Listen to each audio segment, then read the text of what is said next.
Bonjour à tous, moi Andreas pour vous présenter le rôle des femmes par rapport aux Jeux Olympiques.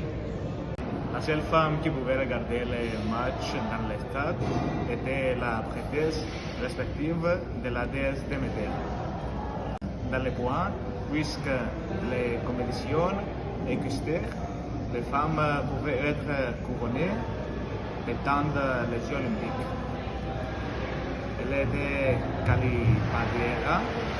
Elle n'aimait pas être punie parce qu'elle était fille sur et mère d'Olympiens.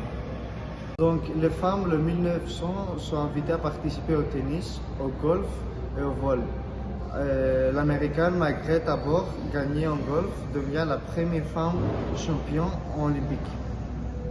Stockholm en 1912, 57 femmes de 11 pays participant à la compétition de natation, de plongeon et de tennis. Monaco en 1921, Jeux olympiques féminins sont fondés pour les 2 années suivantes.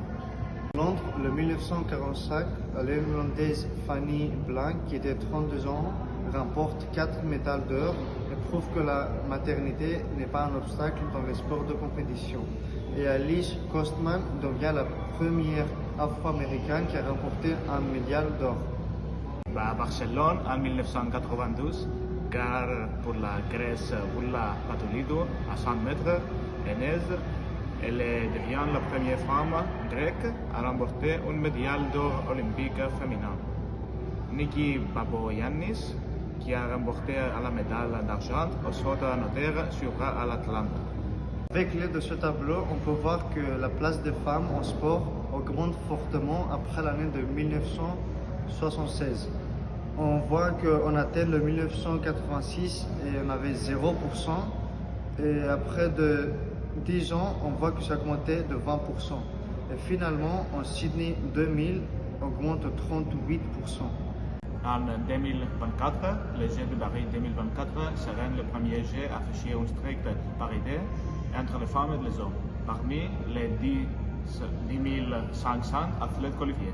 Après les Jeux olympiques de 2022, les France totalisaient 889 médailles, 264 médailles d'or, 296 médailles d'argent et 329 médailles de bronze. Paris refait l'histoire. Les Jeux de Paris 2024 seront dans les grandes histoires de l'olympisme. Les tout premiers Jeux parfaitement par été présentant autant d'athlètes femmes qu'hommes. Maintenant, on va dire la conclusion de notre recherche que les changements positifs survenus ces dernières années dans les sports de traitement des femmes sont plus des avantages au pouvoir de la télévision et des médias en masse, ainsi que les efforts des entreprises pour rapprocher les amateurs de sport féminin. On pourrait dire que la place des femmes en sport a augmenté fortement après l'année de 1976 jusqu'à 2000 et maintenant les Jeux olympiques touchent le même nombre de sports avec les hommes.